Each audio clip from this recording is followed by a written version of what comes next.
하나님 말씀 봅니다. 예레미야 애가 3장 19절에서 33절입니다.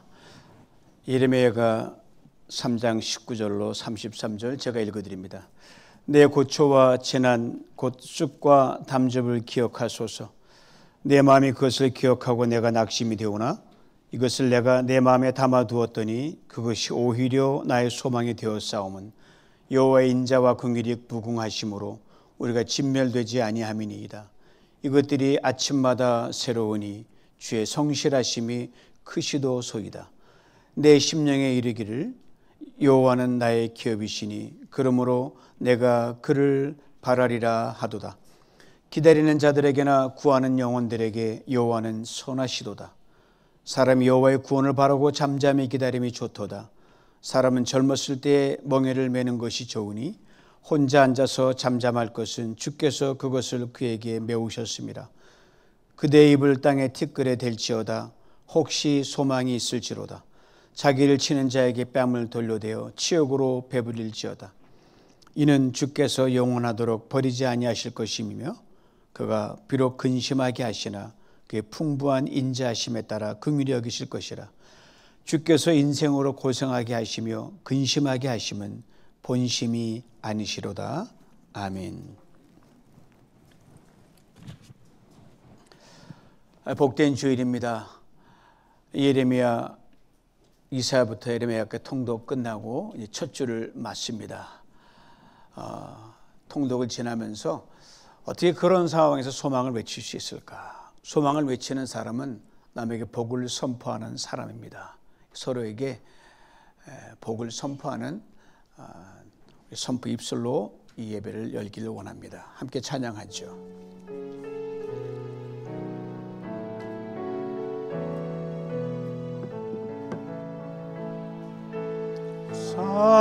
사랑하는 자여 내 영혼이 잘됨같이 내가 범사에 잘되고 강건하기를 내가 간구하노라.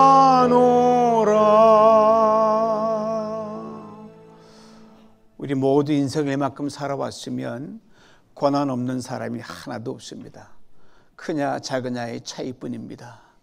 슬픔 없는 사람도 없더라고요. 슬픔이 크냐 작으냐 피할 수 없다는 것이죠. 그러기 어느 시인의 말이 문득 떠오릅니다. 고난과 슬픔을 빠져나가는 가장 좋은 방법은 뭐냐? 그것을 거쳐가는 것이다. 그렇습니다. 고난과 슬픔 이겨내는 것은요, 피해서 우회하는 것도 아니요, 돌아가는 것도 아니요, 그 길을 통과하는 겁니다.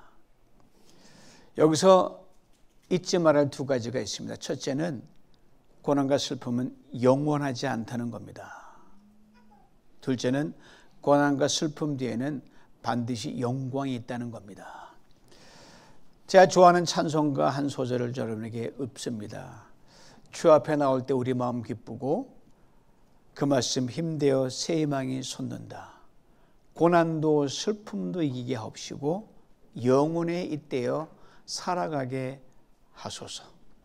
제가 참 좋아하는 찬송가 한 소절이에요. 오늘 하루가 영혼에 맞닿아 있다는 겁니다. 여러분, 끈 떨어진 연이 아니에요. 영혼에 이어서 어디를 가든 영혼이 쫓아다닙니다. 지금 힘들어도 우리는 희미하게나마 영원한 천국을 보고 듣고 경험합니다. 비록 지금은 고난과 슬픔의 한복판에 있을지 몰라도 영혼의 그늘이 우리를 덮고 있기 때문에 그 안에서 버티고 이기고 견디게 하십니다. 고로 그냥 고난이 아니더란 말입니다. 영혼에 맞닿아 있는 고난입니다. 그냥 슬픔이 아니더란 말입니다. 영혼에 닿아 있는 슬픔입니다. 이걸 잊지 말아야 됩니다. 오늘 본문에 바로 그 고난 한가운데서 슬픔의 노래를 부르는 한 사람이 등장하는 우리 다 아는 예레미야입니다. 그가 흘린 눈물과 노래기에 그 책의 이름이 특별히 붙여요. The Lamentation of Jeremiah, 예레미야의 애가 슬픈 노래라 이 말입니다. 총 5장으로 되어 있습니다. 우리말로는 잘 드러나지 않지만 히브리 원어를 보면요, 이게 노래 형식으로 되어 있습니다. 너무 슬프면요, 노래를 부르면 돼요. 예레미야 애가는 예레미야가 지어서 부른 슬픈 노래인데, 그중에서 오늘 본문에 속한 1, 2, 3, 4에서 가운데 낀 5, 3장은요 가장 깁니다. 무려 다른 장에 비해 3배나 66절이나 됩니다. 3배나 길어요. 그만큼 그 슬픔이 길었고 깊었고 눈물이 많았고 그 아픔과 애통이 컸다는 반증입니다. 그렇다면 예레미야가 왜 이렇게 슬픈 노래를 불러야 했을까요? 이유는 딱 하나, 나라가 망했기 때문입니다. 망했는데 안 울면 그건 비정상입니다. 아시는 솔로몬 이후에 통일 왕국이 남북으로 쫙 나눠지지 않습니까? 북이스라엘은 먼저 멸망하고 남유다마저 멸망을 했습니다. 유다의 수도가 예루살렘이었는데 솔로몬이 거대한 참으로 화려한, 지금 뭐 초라하지만 그 당시 굉장히 화려한 그런 성전이었습니다. 그 성전은 이스라엘 민족들이 성전은 목숨처럼 여겼어요. 거기에 하나님이 계신다, 하나님 임재의 상징이었거든요. 그런데 바빌론의 침공으로 유다가 무너졌고 예루살렘 성전이 철저히 파괴됩니다. 백성들은 포로로 끌려갑니다. 그래서 바벨론 포로 시대가 시작이 되죠. 70년간 지속되면서 참혹한 세월이 이어집니다. 그래서 사람들은 생각을 해요. 예레미야가 바벨론 포로 시대에 포로로 끌려가지고 그 바벨론 속에서 너무너무 힘들어서 그 아픔을 노래하는구나 라고 생각하면 오산입니다. 예레미야는 포로에 잡혀간 시대를 노래하지 않습니다. 예루살렘이 처참하게 무너진 그때를 지금 노래하고 있는 거예요. 성전이 무너지고 성읍이 잿더미가 되는 그 참상을 기록한 겁니다. 무너질 그 참상, 그때가 제일 참혹하거든요. 시간 지나면 벌써 흐물흐물해져요. 이쯤에서 우리는 오랫동안 잊고 있어 사람들을 기억해낼 수 있어야 됩니다. 바로 그 성읍 한가운데 남아있었던 이름 없는 백성들입니다. 우리는 바벨론에 끌려간 포로들 이야기는 너무너무 잘 알고 있어요. 그들 중에 이름만 대면 아하, 다니엘, 에스더, 누구예요? 느헤미야, 스룹바벨. 대단하죠? 그들 이야기는 정말로 많은 사람의 주목을 받아왔습니다. 예레미야 읽을 때마다 주목할 거예요. 몇 구절 좀 빼놓고. 특히 예레미야서보다 예레미야 애가는 아니에요.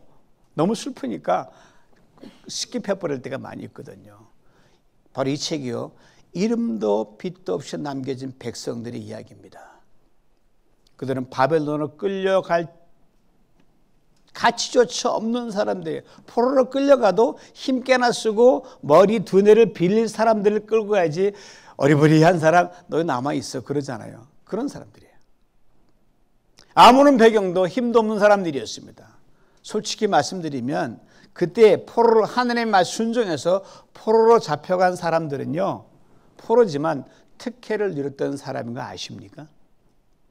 포로라는 신분만 빼면 당시 최강대국 바벨론 제국의 보호 속에 있어서 시집장가 다 갔고요, 텃밭 가꿨고요, 잘 먹고 잘 먹었어요. 포로라는 건 빼놓고는. 그러나 예루살렘에 남겨진 백성들은 달랐습니다. 그들은 아무 대우도 받지 못했습니다. 바벨론에 파견된 총독이 있었지만 도시는 이미 혼돈과 무질서로 가득 채워졌고요. 그들은 완전히 버려진 사람들이었습니다. 예레미야가 바로 그들과 함께 있다는 겁니다. 편안하고 안락한 생활을 보장 오퍼를 받았어요. 예레미야가. 저 같으면 오퍼 받았을 거예요. 예레미야, no. 무너진 성전 곁에서 그들과 함께 울었습니다. 폐허되어가는 예루살렘을 함께 바라봤습니다. 땅을 치고 통곡하는 그들의 울음을 함께 삼켰습니다. 그리고 그 눈물을 이처럼 노래로 바꿨습니다.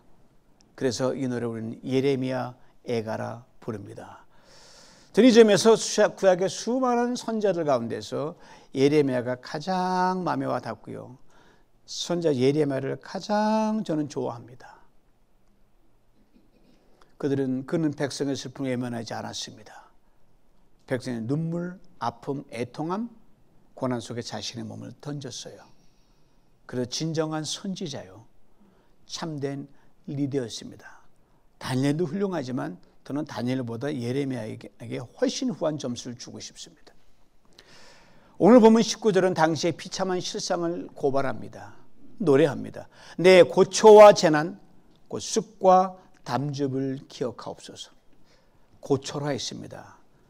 뭐냐면요, 허리 필 수 없을 정도로 힘들었다는 겁니다.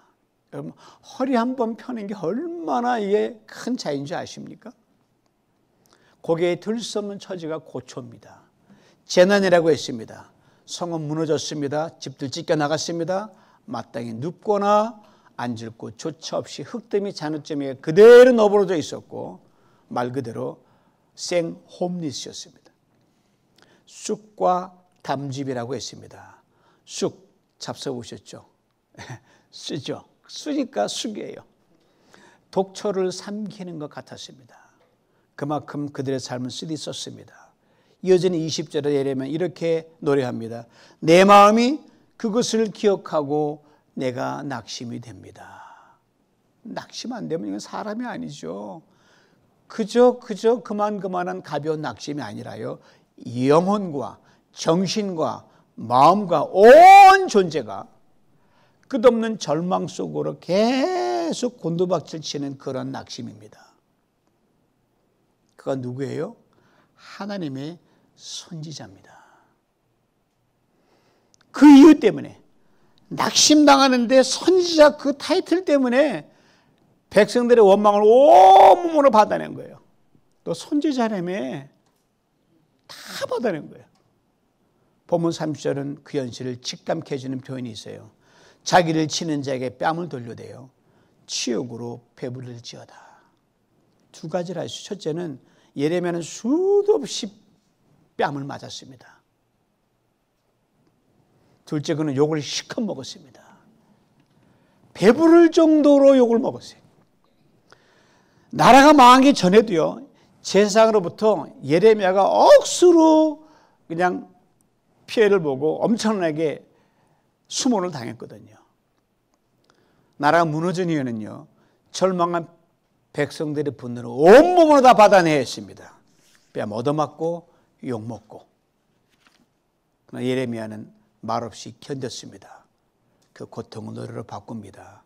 눈물의 기도를 승화시켰습니다. 사랑하는 성도 여러분, 살면서 이런 아픔 겪어보셨습니까? 살면서 이런 수모 당해보셨습니까? 살면서 이런 고난과 슬픔 경험해 보셨습니까? 굳이 손들라 하지 않겠습니다. 스스로 답하십시오. 예레미야가 그랬습니다. 지난 금요일 미국 시간으로 8.15 광복절을 맞아 제 생애 처음으로 찬양 영상을 올리며 유튜브 크리에이터로 작은 첫발을 내딛었습니다. 제 개인 찬양 채널이 만들어졌어요. 교회 단톡방에 올려놨습니다. 오랫동안 제게 꿈이 있었어요. 찬양으로 지구촌 위에 주님 위로와 소망과 격려를 전하고 싶다. 곰곰이 생각해 보니까 제가 5살 때 북신동으로 알려진 사람이었습니다. 제가 북을 쳤다 하면 동네가 다 기뻐 뛰어놀았어요. 엿장수가 저만 내리고 동네 다녔어요. 제가 북을 쳤다 하면 모든 사람들이 다 갖고 나옵니다. 엿 신나게 팔고요. 제가 그런 사람이에요. 그게 오늘의 열매를 맺을 제가 상상을 했겠습니까? 여러분, 제 유튜브 들어가셔서 구독하고 좋아요 빨리빨리 왜 안 누르셔요? 그래야 빨리 뜨죠. 이 영상을 올리면서 몇 년 아이들과 대화를 하는 게 떠올랐어요. 아빠가 유튜브 크리에이터가 되려고 하는데 애들이 이렇게, 아빠 조회수가 많아지면 어떤 일이 생기는 줄 알아? 엄청난 악플들이 덤벼들어요. 저는 대수라, 까짓 거 악플이 문제냐? 뭉 뜨는 게 중요하지. anyway, 말로는 쉽죠. 그러나 실제 상황에 되면 결코 쉽지 않습니다. 악플은 몇 마디만 들어도요, 자살하는 사람도 있지 않습니까? 견디기 어렵습니다. 그런데 예레미야는 달랐습니다. 스타도 아니었고요, 오히려 점점 더 비참한 현실 속에 내몰렸습니다. 29절 말씀은 그 상황을 적나라하게 보여줍니다. 그대의 입을 땅에 티끌이 될지어다 혹시 소망이 있을지로다. 입을 흙게 된다는 것은 철저하게 무너지는 걸 말합니다. 영어는 이렇게 hit the dust라 그래요. 땅에 쓸어서 그냥 먼지를 뒤집어 쓰는 거예요. 완전한 패배, 완전한 실패, 완전한 절망입니다. 혹 살면서 이렇게까지 무너져 본 적 있으십니까? 살면 이렇게까지 망해본 적 있으십니까? 살면서 이렇게까지 비참해진 적 있으십니까? 손들라 하지 않겠습니다. 답은 여러분이 알고 있어요. 예레미야가 그랬습니다. 그렇다면 사랑하는 성도 여러분, 이런 예레미야에게 소망이 있을까요? 고난과 슬픔의 한가운데서 이 예레미야 그 절망 속에서 어떻게 고백했을까요? 그 대답은 분명합니다. 예, 소망이 있습니다. 눈물이 강처럼 흘러내립니다. 눈물 속에서 그는 소망이라는 단어를 붙들었습니다. 21절입니다. 그러나 내가 이것을 생각해내기에 오히려 내게 소망이 있습니다. 전서 7장 14 이런 귀한 말씀이 있어요. 형통한 날에는 기뻐하고 곤고한 날에는 생각하라. 고난의 날에는 생각하라는 거죠. 예레미야가 태어나기 오래전에 솔로몬이 남긴 고백입니다. 예레미야가 그 말씀을 떠올렸을 거예요. 그는 자신의 고초와 재난을 깊이 생각하고 이렇게 결론을 내립니다. 나에게 소망이 있다. 사랑하는 성도 여러분, 그 이유를 예레미야는 본문에서 분명히 밝혀줍니다. 19절을 다시 한번 들어보십시오. 내 고난과 내 방황과 비통함과 쓰라림을 기억하소서. 현대용어로도 바꿔봤습니다. 예레미야는 굳게 믿었습니다. 자신의 고난과 슬픔, 비통함과 쓰라림을 하나님께서 기억하신다고 우리 하나님 기억에 실수가 없으십니다. 한치 오차도 없으십니다. 다 기억하십니다. 다 아십니다. 그렇습니다. 하나님 내 사정을 기억하시면 소망이 있습니다. 하나님의 내 눈물 생각하시면 소망이 있습니다. 훗날 베드로다 같은 고백을 합니다. 너희 염려를 다 주께 맡기라. 그가 너희를 생각하시니라. 이제 29절 말씀 다시 한번 들어보세요. 그대의 입을 땅에 티끌에 댈지어다. 혹시 소망이 있을지로다. 입술이 땅에 닿아버렸어요. 완전 바닥이고 완전 실패고 완전 망하고 완전 비참이에요. 예레미야는 그곳에서 소망을 노래하는데 앞에 한 단어가 있어요. 혹시 이 한 단어가 제 마음에 다 와 박혀요. 그는 너무너무 많은 절망을 겪은 상태예요. 너무 많은 패배를 맛보았어요. 그래서 신중했습니다. 그러나 조심스러운 마음에도 소망이 있었어요. 왜요? 바닥이라 생각했는데 지하실이 또 나오잖아요. 지하실 1층도 지하실 1층이 3층 막 내려가는 거예요. 비참하다 했는데 더 비참해져 버리는 거예요. 그럼에도 왜 그는 포기하지 않습니다. 그의 마음에 늘 자리 잡은 한마디. 혹시 소망이 있을지로다. 사랑하는 성도 여러분, 인생 살다 보면 이런 순간이 있습니다. 지금 이 순간 지나는 분도 계실 거예요. 엎친 데 겹친 격이란 말이 있죠. 그거예요. 이보다 더 나쁠 수 없다고 생각했는데 더 나빠지는 걸 어떡합니까? 그러나 이때도 이 고백을 잃지 마시기 바랍니다. 혹시 소망이 있을지로다. 이 고백을 계속하면 여러분 언젠가 바닥은 드러납니다. 끝은 반드시 있습니다. 그때 하나님이 소망의 날개로를 들어 올리십니다. 어쩌면 그날이 오늘일 수가 있습니다. 지금일 수 있습니다. 그렇게 기대하며 사시기를 축복합니다. 이러면 이 꺼지지 않은 소망 속에서도 또 고백합니다. 25절이에요. 기다리는 자들에게나 구하는 영혼들에게 여호와는 선하시도다. 그렇습니다. 고난은 우리에게 기다림을 가르쳐 줍니다. 고난 우리 영혼을 하나님께로 향하게 만듭니다. 그 기다림 속에서, 그 찾고 구함 속에서 우리는 분명히 알게 됩니다. 하나님은 선하시다. 하나님은 언제나 선하시다. God is good all the times. 예레미야는 믿었습니다. 지금 눈앞의 절망, 지금 겪는 고난과 슬픔, 하나님께서 반드시 선으로 바꾸실 것을. 훗날 바울의 고백으로 이어집니다. 우리가 알거니와 하나님을 사랑하는 자, 곧 그 뜻대로 부르심인 자들에게는 모든 것이 합력하여 선을 이루느니라. 그렇습니다. 우리 하나님 선하십니다. God is good. 언제나 선하십니다. God is good all the times. 이 사실을 깊이 깨달은 예레미야, 그 많은 눈물 가운데서도 이렇게 탁월한 노래를 부릅니다. 오늘 본문의 클라이맥스 22절, 23절이에요. 22절 먼저 봅니다. 여호와의 인자와 긍휼이 무궁하심으로 우리가 진멸되지 아니함이니이다. 그렇습니다. 하나님 우리를 결코 망하게 하지 않으십니다. 때론 넘어지게도 하셔요. 실패하게도 하셔요. 아픔과 고통을 겪게도 하셔요. 그러나 반드시 다시 일으키십니다. 반드시 다시 흥하게 하십니다. 왜요? 하나님의 인자와 긍휼이 무궁하시기 때문입니다.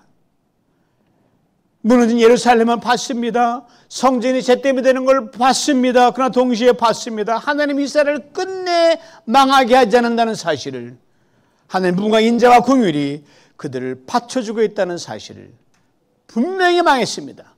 그러나 그 밑에는 여전히 하나님의 날개가 있는 거예요. 망한 민족을 붙들고 계신 날개, 분명히 무너졌습니다. 그러나 그 밑에도 여전히 하나님의 날개가 있었습니다. 무너진 성읍과 성전을 다시 세우는 날개. 다윗도 고백하잖아요. 여호와께 사람의 걸음을 정하시고 그 길을 기뻐하시나니 저는 넘어지나 아주 엎드러지지 아니함은 여호와께 손으로 붙드심이니이다.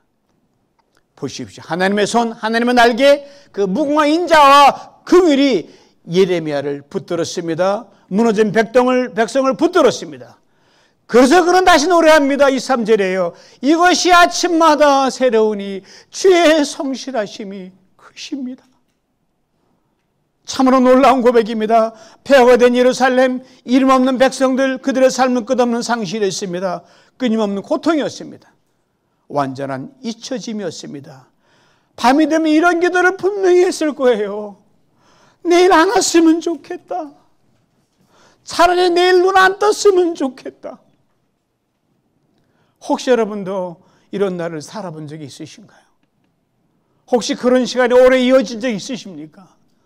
예레미야가 그랬다니까요. 그런 아침이 왔습니다. 태양이 다 떠올랐습니다. 그때 예레미야는 눈물 속에 이렇게 노래합니다. 아침마다 새로우니 주의 성실이 큽니다. 아침마다 새로우니 주의 인자와 긍휼이 무궁합니다. 현실은 변하지 않았습니다. 아니, 더 나빠졌습니다. 여전히 눈물이 앞을 가립니다. 그러나 그는 찬양했습니다. 저는 종종 상상해봐요. 그 노래를 곁에서 듣던 사람들의 반응이 어땠을까? 처음에 이렇게 숭그렸을 게, 이 사람 제정신 맞아? 시간이 흐르며 깨달았을 거예요. 아, 저 노래가 우리의 숨통을 틔워주고 있구나. 저 노래가 우리의 소망이 되어주고 있구나. 그렇습니다. 제정신이면 그렇게 노래할 수가 없죠. 그러 예레미야는 아침마다 노래했습니다. 현실은 절망이었지만 그에게는 하나님의 날이었습니다. 영혼에 다 있는 하루였습니다. 아침마다 새로우니 주의 성실이 크십니다. 아침마다 새로우시니 주의 인자와 긍휼이 무궁합니다. 그러다 어느 날 사람들이 따라 부르기 시작하는 거예요. 여기서도 아침마다 새로우니, 저기서도 아침마다 새로우니, 그 노래가 쫙 퍼져나갑니다. 세월이 흘러오는 우리에게까지 들려옵니다. 아침마다 새로우니 주의 성실이 크십니다. 한번 해볼까요? 아침마다 새로우니 주의 성실이 크십니다. 그러나 그 너머에 하나님의 약속이 있습니다. 고난과 슬픔의 골짜기에 너머에 영광이 있었습니다. 넘어져도 흔들려도 하나님의 인자와 긍휼을 붙드십니다. 두 날개로 다시 이렇게 세우십니다. 오늘 우리의 현실도 만만치 않습니다. 삶이 무너질까 두렵습니다. 실패할까 잃어버릴까 걱정이 됩니다. 그러나 바로 그때 예레미야 이렇게 노래합니다. 본문 마지막 2절 32절 33절에 들어보세요. 그가 비록 근심하게 하시나 그 풍부한 자비대로 긍휼히 여기실 것임이라. 주께서 인생으로 고생하게 하시며 근심하게 하심은 본심이 아니시미로다. 여러분 참 괜찮은 말 같은데 이 말씀 하면 여러분 중에 분명히 코멘트 다실 분이 반드시 있을 거예요. 하나님도 지금 고생하는데 무슨 소리 하고 계셔요? 아니 죽겠는데 근심을 하는 무슨 말씀하시는 거예요?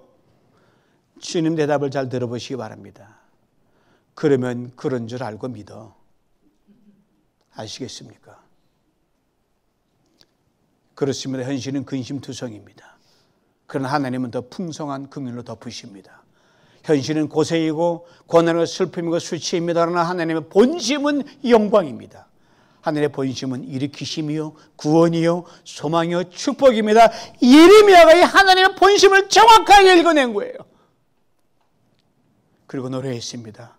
아침마다 새로우니 주의 성실이 크심이니이다. 아침마다 새로우니 주 인자와 긍휼이 무궁합니다. 예레미야 이름의 뜻이 하나님이 일으켜 주신다는 겁니다. 하나님이 예레미야를 일으키셨습니다. 무너진 성읍도 일으키셨습니다. 무너진 성전도 다시 세우셨습니다. 오늘 우리의 삶의 자리에서도 동일합니다. 하나님 우리 노래를 들으십니다. 그 노래의 선율을 따라 무한한 자유비와 긍휼로 우리를 붙드십니다. 근심, 걱정, 두려움 가운데도 새로운 은혜와 축복으로 반드시 인도하십니다. 모든 것이 합력하여 선을 이루십니다. 아침마다 새로우니 주의 성실하심이 크심이니이다.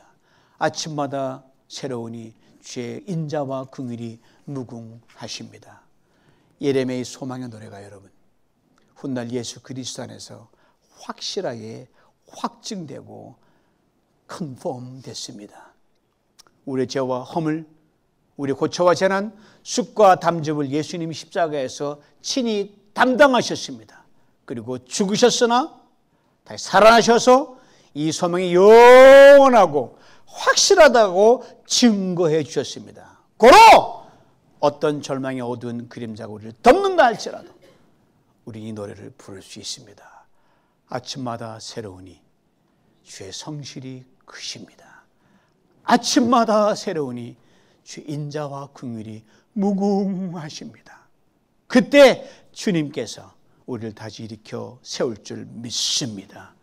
소망에서 소망으로 인도하실 줄 믿습니다. 마침내 탁월한 선을 이룰 줄 믿습니다.